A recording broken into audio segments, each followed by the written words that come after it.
अंजलि, अंजलि उठ जा, तूने फिर से बिस्तर में सुसु कर दिया। कमरे में कितनी बदबू फैल गई है। रंजीता जोर जोर से चिल्लाकर अंजलि को जगा रही थी, लेकिन अंजलि थी कि जाग ही नहीं रही थी। तभी उनके कमरे में रिया आई। अंजलि, अंजलि उठ जा, सुबह हो गई, ऑफिस नहीं जाना क्या? तभी रिया ने कहा, कमरे में कितनी गंदी बदबू आ रही है। वो तो आएगी ही, अंजलि मैडम ने बिस्तर में ही सुसु कर दिया है। क्या? Oh my God. रिया उसी वक्त कमरे से बाहर निकल गई। थोड़ी देर के बाद जब अंजलि सोकर उठी, नींद खुल गई, अब जाके चादर और कपड़े धो। ओह नो, आज मैंने फिर बेड पर सुसु कर दिया। तू है ही आलसी, बिस्तर से उठना ना पड़े तो बेड पर ही सुसु कर देती है। तेरी सहेली रिया आई थी, उसे भी पता चल गया। ओह, मुझे कुछ करना पड़ेगा। तभी अंजलि की नजर बेड के बगल में रखे सैनिटरी पैड पर पड़ी। मिल गया इलाज। अब मैं डायपर पहना करूंगी, जब सुसु लगेगी तब बार बार बाथरूम नहीं जाना पड़ेगा। अंजलि बाजार से डायपर खरीद कर ले आती है। दूसरे दिन से वो डायपर पहनने लगती है। दरअसल अंजलि बचपन से ही बहुत आलसी थी। बार बार बाथरूम न जाना पड़े और हाथ धोने के झंझट से बचने के लिए वो बिस्तर पर ही सुसु कर देती। धीरे धीरे उसकी ये आदत बढ़ती गई। अंजलि के माता पिता ने पढ़ने के लिए उसे शहर से बाहर भेज दिया, जहाँ अंजलि हॉस्टल में रहती थी। वहाँ भी अंजलि की यही आदत थी, बिस्तर में या कपड़े में ही सुसु कर देती थी। इसी तरह से उसकी पढ़ाई पूरी हो गई और अब तो अंजलि की जॉब भी लग गई थी। वो एक मल्टीनेशनल कंपनी में इंजीनियर थी। अब अंजलि पीजी में रहती थी, लेकिन बिस्तर में और कपड़े में सुसु करने की आदत अभी भी बरकरार थी। पूरे पीजी की लड़कियों को अंजलि की इस आदत के बारे में पता चल गया था। इन सब से बचने के लिए अंजलि ने डायपर पहनना शुरू कर दिया। इसी तरह से दिन गुजरने लगे। अंजलि की उसके ऑफिस में काम करने वाले राहुल नाम के लड़के से दोस्ती हो गई। समय के साथ दोनों की दोस्ती काफी गहरी होती चली गई। एक दिन, Anjali, you know, What? you are my heart. I can't live without you. I love you. Do you? जवाब में अंजलि मुस्कुरा देती है। राहुल समझ जाता है कि अंजलि भी उससे प्यार करती है। उसके बाद दोनों अपने अपने घर वालों से बात करते हैं। घर वालों की रजामंदी से दोनों की शादी हो जाती है। लेकिन राहुल के माता पिता गांव में रहते थे। शादी के दूसरे दिन अंजलि विदा होकर अपने ससुराल यानी गांव आ जाती है। वहां अंजलि का बहुत अच्छे से स्वागत होता है। गांव की औरतें शहर की पढ़ी लिखी लड़की को देखने आती हैं और अंजलि की मुंह दिखाई होती है। सब कुछ निपट जाने के बाद रात में, हे भगवान, मैंने कल से अपना डायपर चेंज नहीं किया, टाइम ही नहीं मिला, अब जाकर फुर्सत मिली है, अभी चेंज कर लेती हूँ। अंजलि शहर से अपने लिए एक सूटकेस डायपर लेकर आई थी। वो सूटकेस में से एक डायपर निकालती है और चेंज कर लेती है। डायपर चेंज तो कर लिया, लेकिन अब इस यूज डायपर को कहाँ फेंकूं? पीछे में तो डस्टबिन में डाल देती थी, सफाई वाले ले जाती थी। अब यहाँ तो कोई डस्टबिन भी नहीं है, क्या करूं? तभी अंजलि को एक उपाय सूझता है। वो यूज डायपर को एक पन्नी में बांधकर अपने बेड के नीचे रख देती है। बाहर बहुत औरतें हैं, जब सब चली जाएंगी तो इसे घर के बाहर फेंक दूंगी। अंजलि उस यूज डायपर को बेड के नीचे छिपाकर खुद बेड पर बैठ जाती है। थोड़ी देर के बाद उसकी सास मंजू वहाँ आती है। हाय राम, नई बहू के कमरे में ना जाने पेशाब की बदबू कहाँ से आ रही है। लगता है कमरे के पीछे दीवार पर किसी ने पेशाब कर दिया है। लोगों को बिल्कुल भी शर्म नहीं आती है। बेशर्म लोग अपने घर में जाकर क्यों नहीं पेशाब करते, नास पीटे। जाने भी दीजिए माँ जी। अरे जाने कैसे दूं? तू शहर से आई है, पढ़ी लिखी है, ये हाल देखेगी तो गांव के लोगों के बारे में क्या सोचेगी? अब मंजू को क्या पता था कि ये सब तो शहर की पढ़ी लिखी बहू का किया धरा है। मंजू देवी घर के बाहर गई और घर के नौकर से घर के चारों तरफ पूरी साफ सफाई करवाई।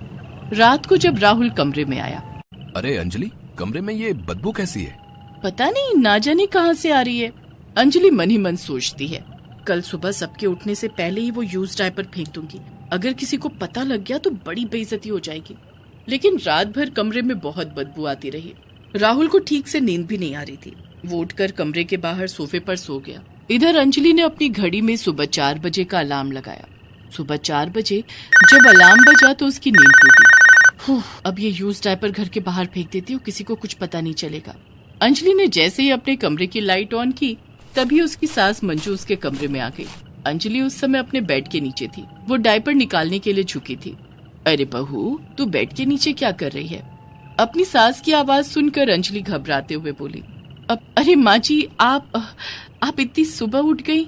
बहू, ये गांव है, यहाँ हम सब सुबह 4 बजे उठते हैं, लेकिन मुझे ये देखकर अच्छा लगा कि तू भी सुबह 4 बजे उठती है। लेकिन ये राहुल बाहर सोफे पर क्यों सो रहा है? और ये बदबू तो अभी भी आ रही है।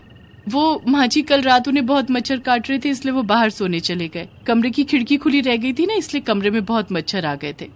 अच्छा बहू, कोई बात नहीं, आज मैं पूरे घर में मच्छर वाली अगरबत्ती जला दूंगी। अब तू जाके नहा धो ले, आज गांव के माता मंदिर में जाना है, और राहुल को भी बोल देना कि नहा धोकर तैयार हो जाए। जी माँ जी। मंजू देवी कमरे से बाहर चली जाती हैं। ओह गॉड, अब मैं क्या करूं, डायपर कैसे फेंकूं? अब तो आज का डायपर भी फेंकना है, 2 डायपर इकट्ठे हो जाएंगे, बाद में सोचूंगी, अभी नहा लेती हूँ। अंजलि नहाने चली जाती है और आज का यूज डायपर भी वो बेड के नीचे रख देती है। नहा धोकर वो तैयार होकर अपने कमरे में बैठी थी। आज तो कमरे में कल से ज्यादा बदबू आ रही है। ऐसा करती हूँ, कमरे में परफ्यूम छिड़क देती हूँ। अंजलि ने अपना महंगा परफ्यूम कमरे में छिड़क दिया। थोड़ी देर के बाद उसकी सास मंजू कमरे में आई। अंजलि बहू, तू तैयार हो गई? राहुल भी तैयार हो गया है, चल मंदिर चलते हैं। सभी लोग गांव के प्राचीन माता मंदिर में पूजा करने के लिए जाते हैं। वहां से लौटने के बाद अंजलि के कमरे से परफ्यूम की खुशबू जा चुकी थी और अब तो पहले से भी ज्यादा गंदी बदबू आ रही थी। ना जाने क्या हो गया है, कल से घर में बहुत बदबू आ रही है। लगता है काली गुफा के तांत्रिक बाबा को बुलाना पड़ेगा। कहीं घर में भूत प्रेत का साया तो नहीं पड़ गया? किसी ने मेरे घर को नजर लगा दी है। अंजलि मन ही मन सोचती है, माँ जी कोई भूत प्रेत का साया नहीं है, ये तो मेरे डायपर की बदबू है। मैं आज रात ही दोनों डायपर बाहर फेंक दूंगी। उस रात जब घर के सारे लोग खाना खाकर सो जाते हैं, तब रात के 1 बजे अंजलि उठती है। सारे लोग सो गए, अब दोनों डायपर फेंकने का यही मौका है। वो बेड के नीचे से धीरे से दोनों डायपर निकालती है। दोनों डायपर बहुत तेज बदबू मार रहे थे। अंजलि अपने एक हाथ से अपनी नाक बंद कर लेती है और दूसरे हाथ में डायपर लेकर घर के दरवाजे तक जाती है। वो धीरे से दरवाजा खोलती है और घर के बाहर जाकर दोनों डायपर फेंक देती है, लेकिन उसे ऐसा करते हुए पड़ोस की 2 औरतें देख लेती हैं। दोनों अपने अपने घर की छत पर सो रही थी। दूसरे दिन दोनों औरतें एक दूसरे से छत पर मिलती हैं। अरे सुनीता, कल रात तूने देखा मंजू के घर से कोई औरत बाहर निकली और सड़क पर डायपर फेंक कर गई है। अरे वो कोई और नहीं, मंजू की शहरी बहू अंजलि थी। क्या? लेकिन अभी तो उसे आए हुए 2 दिन ही हुए हैं। वो घर के बाहर कैसे निकल आई? और उसके घर में डायपर कौन पहनता है? अभी तो उसके कोई बच्चा भी नहीं है। मुझे तो मंजू पर शक है, हो ना हो मंजू डायपर पहनती होगी। आज रात फिर देखेंगे कि माजरा क्या है। आज घर से कौन बाहर निकलता है डायपर फेंकने। उस रात फिर अंजलि यूज डायपर फेंकने के लिए रात के 1 बजे घर से बाहर निकलती है और डायपर फेंककर घर के अंदर आ जाती है। दोनों औरतें नजर जमाए हुए थी। वो दोनों अंजलि को डायपर फेंकते हुए देख लेती हैं। इधर अंजलि भी परेशान हो गई थी। उफ, इस डायपर के चक्कर में तो नींद ही पूरी नहीं हो रही है। 1 बजे रात तक जागना पड़ता है और सुबह 4 बजे माँ जी जगा देती है। जिस आलस के कारण मैंने डायपर पहनना शुरू किया था, वही आलस अब उसे फेंकने के लिए छोड़ना पड़ रहा है। अंजलि अपने कमरे में आकर सो जाती है। दूसरे दिन उसके घर सुनीता और कृष्णा आती हैं। अरे आओ आओ सुनीता और कृष्णा बहन। नहीं, हम घर के अंदर नहीं आएंगे। हम तो बस ये कहने आए थे कि बहू के आते ही तुम इतनी आलसी हो गई कि अब सूसू पॉटी भी डायपर में करने लगी। ये क्या कह रही हो तुम दोनों? डायपर में सूसू पॉटी? तुम दोनों का दिमाग खराब हो गया है क्या? तुम क्या सोच रही हो मंजू कि हमें कुछ पता नहीं चलेगा? रात के 1 बजे नई बहू से सड़क पर डायपर फिकवाते तुम्हें शर्म नहीं आती? कृष्णा की बात सुनकर मंजू रोने लगती है। अरे मैं तो सुबह 4 बजे उठकर फ्रेश हो जाती हूँ, भला मुझे डायपर पहनने की क्या जरूरत? अपनी सास को इस तरह लोगों के सामने जलील होते हुए और रोते हुए देखकर अंजलि को बहुत बुरा लगता है। वो दोनों औरतों के पास जाती है और कहती है, कृष्णा चाची, सुनीता चाची, इसमें माँ जी की कोई गलती नहीं है। दरअसल वो डायपर मैं पहनती हूँ। क्या तू डायपर पहनती है?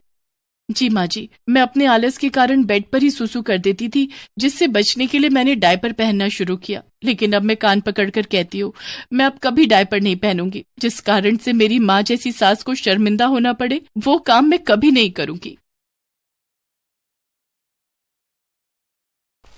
कोमल सुबह सुबह कॉलेज जाने के लिए नहा धोकर तैयार हुई और डाइनिंग टेबल पर आई। माँ जल्दी से नाश्ता दे दो, मुझे देर हो रही है। तभी कोमल की माँ सुमित्रा देवी हाथ में नाश्ते की प्लेट लेकर आई और कोमल के सामने रख दिया। ये क्या माँ, आज आपने छोले भटूरे बनाए हैं? आपको तो पता है ना कि मुझे ये सब नहीं पचता है। अरे आज तेरे पापा और भाई को यही खाना था, अब मैं सबके लिए अलग अलग नाश्ता थोड़ी ही बनाऊंगी। आज खा ले, साथ में खाना पचाने वाली दवाई खा लेना। कोमल ने जैसे तैसे एक भटूरा खाया और साथ में 1 चम्मच खाना पचाने वाली दवाई भी पी। कोमल ने खाना पचाने की कई दवाइयां ट्राई की थी, लेकिन फिर भी भारी भोजन उसे पचता ही नहीं था। जिस कारण कोमल का शरीर भी पतला दुबला था। खैर, छोले भटूरे खाकर कोमल कॉलेज चली गई, लेकिन क्लास के दौरान ही उसके पेट में दर्द शुरू हो गया। कोमल ने मन में सोचा, हाँ, हो गया बंटाधार, मैंने माँ से कहा था कि मुझे ये सब मत खिलाओ, अब जल्दी घर भागना पड़ेगा। कोमल क्लास बीच में ही छोड़कर ऑटो पकड़कर घर आ गई। उसे लूज मोशन शुरू हो गए थे। वो बार बार टॉयलेट जा रही थी। तभी उसके छोटे भाई राजेश ने ये सब देख लिया। क्या हुआ दीदी, फिर पेट खराब हो गया क्या? हाँ राजेश, आज छोले भटूरे खा लिए, बस पेट खराब हो गया। आप चिंता मत करो दीदी, मैं अभी आपके लिए दवाई लाता हूँ। राजेश भागकर मेडिकल स्टोर पर गया और कोमल के लिए दवाई लेकर आया। ये लो दीदी, आप ये दवाई खा लो, आपका पेट एकदम ठीक हो जाएगा। कोमल ने दवाई खा ली। थोड़ी देर के बाद उसका लूज मोशन बंद हो गया। उसने सुमित्रा देवी से कहा, माँ, मेरे लिए आज खिचड़ी बना देना। हाँ, मुझे पता है, राजेश ने बता दिया था कि तेरा पेट खराब है। सुमित्रा देवी ने कोमल के लिए खिचड़ी बना दी। रात में खाने के टेबल पर सभी लोग भरवा परवल खा रहे हैं और मैं खिचड़ी खा रही हूँ। आखिर ये कब तक चलेगा? मेरा भी बहुत मन करता है कि मैं अच्छा अच्छा खाना खाऊं। इतने डॉक्टरों से दिखा लिया, लेकिन तेरा पेट किसी की दवाई से ठीक नहीं हुआ। चिंता मत करो सुमित्रा, मैंने एक आयुर्वेदिक डॉक्टर से अपॉइंटमेंट लिया है। हम कोमल को कल वहां लेकर चलेंगे। बहुत नाम सुना है उस डॉक्टर का। मुझे यकीन है कि इस बार कोमल का पेट जरूर ठीक हो जाएगा। दूसरे दिन सभी लोग कोमल को लेकर डॉक्टर के पास जाते हैं। डॉक्टर ने कोमल को कुछ पीने के लिए दवाइयां दी।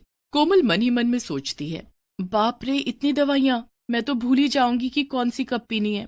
खैर, सभी लोग घर आ गए। सबसे पहले कोमल ने एक चार्ट बनाया कि कौन सी दवाई कब पीनी है। उसके बाद उसने दवाई पीनी शुरू की। कितनी कड़वी दवाई है, और उल्टी आ रही है। और सच में कोमल को उल्टी आ गई। वो बाथरूम में जाकर उल्टियां करने लगी। थोड़ी देर के बाद, पहले तो लूज मोशन से परेशान थी, अब उल्टियां भी परेशान करने लगी। कोमल ने दवाइयों को फिर हाथ भी नहीं लगाया। इससे तो अच्छा होगा कि मैं सादा खाना ही खाऊं, खिचड़ी और रोटी सब्जी।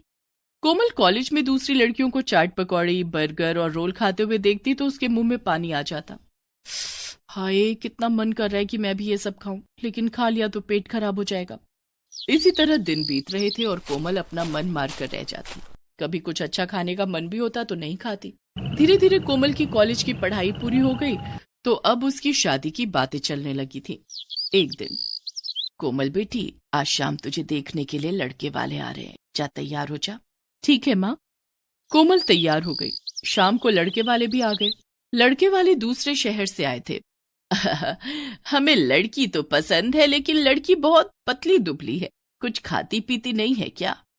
कोमल के माता पिता ने लड़के वालों से ये बात छिपा ली कि कोमल का हाजमा खराब रहता है और उसे मसालेदार खाना नहीं पचता है। जी, दरअसल बात यह है कि कोमल बहुत हेल्थ कॉन्शियस है। वो मोटी नहीं होना चाहती है। ये तो बहुत अच्छी बात है। ज्यादा मोटापा अच्छी बात नहीं होती, पतले शरीर में फुर्ती होती है। इस तरह से कोमल की शादी अभिषेक के साथ तय हो जाती है। अगले महीने की 17 तारीख को कोमल की शादी तय हो जाती है। शादी वाले दिन कोमल सज धज कर दुल्हन के रूप में तैयार थी। तभी बारात आ गई। बारात में लड़के वालों की तरफ से कुछ महिलाएं भी आई थी, जिसमें लड़के की बहन ज्योति और भाभी अर्चना भी साथ आई थी। ज्योति और अर्चना ने कोमल से मिलने की इच्छा जताई। हाँ हाँ, क्यों नहीं, चलिए मैं आप दोनों को कोमल से मिलवा देती हूँ। आखिर अब उसे आप लोगों के साथ ही तो रहना है। सुमित्रा देवी ज्योति और अर्चना को कोमल के कमरे में ले आईं। वे तीनों आपस में बातें करने लगे। तभी कोमल का भाई राजेश वहां आया और ज्योति और अर्चना से बोला, आप दोनों चलकर खाना खा लीजिए। हम दोनों बहुत थक गए, ट्रेन में सफर करके आए ना, इसलिए कहीं जाने का दिल ही नहीं हो रहा। हम यहीं आराम कर रहे हैं, आप हमारा खाना यहीं भिजवा दीजिए। जी ठीक है। राजेश 2 प्लेट खाना कोमल के कमरे में लेकर आया और ज्योति और अर्चना को देते हुए बोला, ये लीजिए, कुछ चाहिए हो तो मुझे बोल दीजिएगा। अरे सिर्फ हमारे लिए? और कोमल नहीं खाना खाएगी क्या? उसके लिए भी खाना भिजवा दीजिए। ये सुनते ही कोमल घबरा गई, लेकिन वो ननद और जेठानी के सामने कुछ बोल नहीं पाई। तभी राजेश बात को संभालते हुए बोला, नहीं, वो अभी नहीं खाएगी, थोड़ी देर में खा लेगी। दरअसल कोमल के लिए तो सुमित्रा देवी ने अलग से गीले चावल बनाए थे, लेकिन अब कोमल ननद और जेठानी के सामने शादी वाले दिन गीले चावल नहीं खा सकती थी। राजेश के जाने के बाद ज्योति और अर्चना ने खाना शुरू किया और वो कोमल को भी साथ खाने के लिए जिद करने लगी। भाभी, आप हमारे साथ खा लीजिए ना, फिर उसके बाद आपको खाना खाने की फुर्सत नहीं मिलेगी और सारी रात भूखा रहना पड़ेगा। हाँ कोमल, तुम हमारी प्लेट में ही खा लो। नहीं दीदी, मैं बाद में खा लूंगी। अरे बाद में कब खाओगी? एक बार जयमाला शुरू हो गई ना तो उसके बाद खाना नहीं खा सकोगी। अर्चना और ज्योति जिद करके कोमल को खाना खिलाने लगी। मजबूर होकर कोमल को उनके साथ खाना पड़ा। खाना खा तो रही हूँ, लेकिन उसके बाद क्या होगा ये मुझे पता है। कल तो ट्रेन में सफर करना है, लूज मोशन की दवाई पहले से अपने साथ रखनी पड़ेगी। कोमल मन ही मन सोचती है कि लूज मोशन की दवाई वो अपने पर्स में रख लेगी, लेकिन उसके बाद जयमाला शुरू हो जाती है और थोड़ी देर के बाद शादी की रस्में शुरू हो जाती हैं। कोमल लूज मोशन की दवाई अपने पर्स में रखना भूल जाती है। शादी खत्म होते होते सुबह के 4 बज जाते हैं और 8 बजे विदाई हो जाती है। कोमल को उसी दिन सुबह 10 बजे की ट्रेन से ससुराल आना था। खैर, विदाई हो जाती है और कोमल ससुराल आने के लिए ट्रेन में बैठ जाती है। विदाई के समय से कोमल का जो रोना शुरू हुआ था, उसे ट्रेन में अभिषेक चुप कराने की कोशिश करने लगता है। तभी कोमल के पेट में बहुत तेज दर्द शुरू हो जाता है। कोमल का सारा ध्यान उसके पेट की तरफ जाता है और तभी उसे याद आता है कि वो लूज मोशन की दवाई रखना तो भूल ही गई है। हे भगवान, अब तो मेरा पेट खराब हो गया और मैंने लूज मोशन की दवाई भी नहीं रखी, अब क्या करूं? तभी कोमल को बहुत तेज पॉटी आती है और वो तेजी से भागकर टॉयलेट की ओर जाने लगती है। नई बहू को घूंघट में तेजी से भागते हुए देखकर सारे लोग हैरान रह गए। अरे कोमल बहू को क्या हुआ? ये इतनी तेज दौड़कर क्यों भागी? अभिषेक, तू जाकर देख, सब ठीक तो है ना? कोमल का पति अभिषेक कोमल के पीछे गया तो उसने देखा कि कोमल टॉयलेट में है। अभिषेक वापस अपनी सीट पर आ गया। माँ, कोमल टॉयलेट गई है। ओह, ठीक है। थोड़ी देर के बाद कोमल टॉयलेट से बाहर आ गई और अपनी सीट पर बैठ गई, लेकिन जैसे ही वो अपनी सीट पर बैठी, उसके पेट में फिर से बहुत तेज दर्द हुआ और उसे फिर लूज मोशन लग गया। कोमल फिर भागकर टॉयलेट की तरफ गई। ऐसा 3-4 बार हो गया। कोमल अब पस्त होकर लुढ़क गई। उसकी हालत देखकर सारे लोग परेशान हो गए। कोमल, क्या हुआ तुम्हें?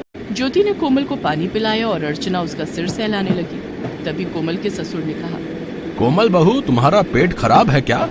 जी पिताजी।